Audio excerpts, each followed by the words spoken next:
বাইতুল্লাহ প্রতি হজ করা, বাইতুল্লাহ হজ সম্পাদন করা কার জন্য?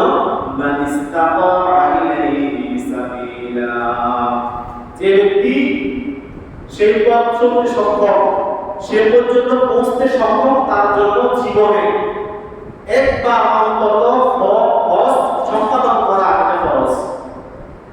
হজ একবার করা ফরজ, বারবার করা ফরজ না। জীবনে যার সামর্থ্য আছে আল্লাহ তাআলা বলেন তার জন্য আমার পক্ষ থেকে আমি ফরজ করেছি বাইতুল্লাহ হজ। এখন সামর্থ্য কি, কতটুকু হলে সামর্থ্য বলা হয়?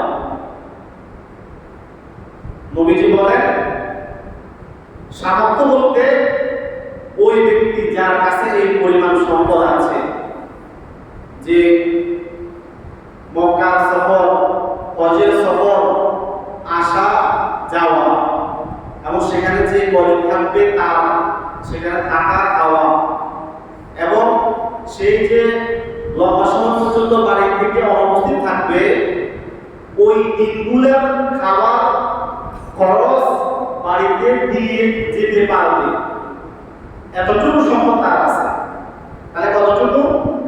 যে তার মক্কায় যাওয়া, মক্কা থেকে আবার ফিরে আসা এবং যে কয়দিন সম্পদ করতে তার প্রয়োজন হয় ওই কয়দিন সেখানে থাকা খাওয়া খরচ এবং ওই দিনগুলি বাড়িতে তার স্ত্রী সন্তান তার যে পরিবার আছে ওই পরিবারের খাবার দাবারের খরচ সে দিয়ে যেতে পারে, এতটুকু সম্পদ যার কাছে আছে ওই ব্যক্তির উপরে খরচ, ওই ব্যক্তির উপর কি খরচ। এটাকে আমরা সাধারণত আমরা বলি যে যাদের উপরে যাকাত খরচ তাদের উপর হজ খরচ, কারণ যাকাত কার উপর খরচ হয়? যার কাছে তার প্রয়োজনের অতিরিক্ত কিছু সম্পদ থাকে। তো স্বাভাবিকভাবে যাদের উপর যাকাত খরচ হয় তাদের কাছে প্রয়োজনের অতিরিক্ত কিছু সম্পদ থাকে। ওই হিসেবে যাদের উপর যাকাত খরচ যদি হিসেব কত রাখি তার কাছে ওই পরিমাণ সম্পদ থাকে, যে যেটা বললাম মক্কায় যাওয়া, মক্কা থেকে ফিরে আসা এবং মক্কাতে যে গরিব থাকবে তার সেখানে থাকা খাওয়ার খরচ। আমাদের তো এখন সব এজেন্সির সাথে চুক্তি হয়ে যায়, 4 লক্ষ টাকা, 5 লক্ষ টাকা, 7 লক্ষ টাকা, 7 লক্ষ টাকা আসা যাওয়া, টিকিট খরচ, বিমান খরচ, থাকা খাওয়া সব কিছু খরচ একসাথে একটা হিসেবের মধ্যে চলে আসে।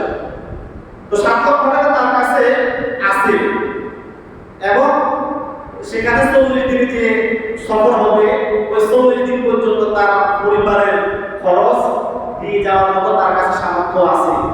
এতটুকু যদি সম্পদ কারো কাছে থাকে তাহলে ওই ব্যক্তির খরচ তার জন্য খরচ করতে হবে।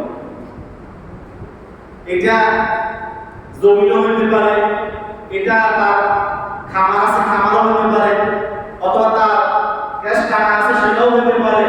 যে কোনো সম্পদ এতটুকু পরিমাণ যদি তার কাছে থাকে তাহলে তাকে খরচ করতে হবে। এই হিসাবে কিন্তু আমাদের অনেক মুসলমানের উপর খরচ খরচ, অনেকের উপর এভাবে খরচ খরচ, কিন্তু আমরা খরচ কিন্তু করি না, খরচ আমরা আদায় করার চিন্তা করি না। আর হজ যখন খরচ হয়, আপনার 20 বছর বয়সে আপনার সম্পদ বাড়িয়ে গেছে, আপনার হজ খরচ 20 বছর বয়সে, আপনি 30 বছর বয়সে আপনার সম্পদ মালিক হয়েছে, আপনি 30 বছর বয়সে আপনার হজ পালন করতে হবে।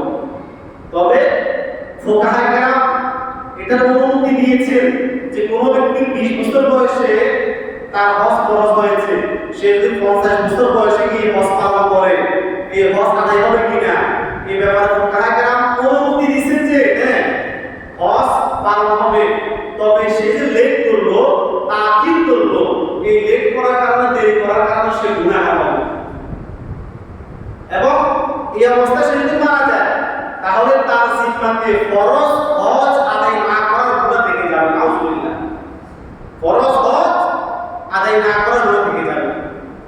হজ না করলে কি গুনাহ হয়? রাসূলুল্লাহ সাল্লাল্লাহু আলাইহি ওয়াসাল্লাম ইরশাদ করেন,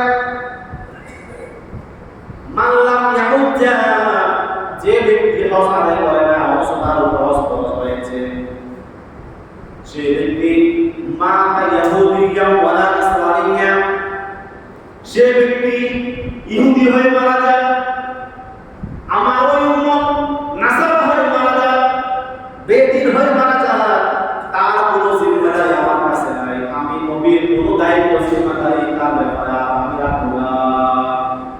হজ না করলে অনেক বড় হুমকি আছে। নবীজি বলেন, যে ব্যক্তি তার হজ ফরজ হওয়া সত্ত্বেও হজ আদায় না করে, তাহলে সে ব্যক্তি ইহুদি হয়ে মারা যায়, নাসারা হয়ে মারা যায়, তার ইমান থাকুক আর না থাকুক, মানে সে আমার উম্মতের অন্তর্ভুক্ত না, সে আমার উম্মত না। নাউযুবিল্লাহ। নবী আমাকে আপনাকে আর উম্মত হিসেবে স্বীকারই করবেন না। নাউযুবিল্লাহ। নবী যদি স্বীকার না করে কিয়ামতের ময়দানে কারো বাঁচার উপায় আছে? উপায় আছে? বলেন, উপায় আছে? উপায় নাই, উপায় থাকবে না। পশ্চিমকালেও ওই ব্যক্তি জান্নাতে প্রবেশ করতে পারবে। এই জন্য হজ না করলে বিপদ আছে। আর দুঃখজনক হলো সত্য, আমাদের দেশের বাংলাদেশের হাজী সাহেব সব দাড়ি ফাঁকা। বাংলাদেশের হাজী সব দাড়ি ফাঁকা। 20 বছর বয়সে হাজী দেখা যায় না। আপনারা আপনাদের জীবনে দেখছেন কিনা আমি এখনো দেখি নাই, আমার ভাগ্য হয় নাই, সৌভাগ্য হয় নাই।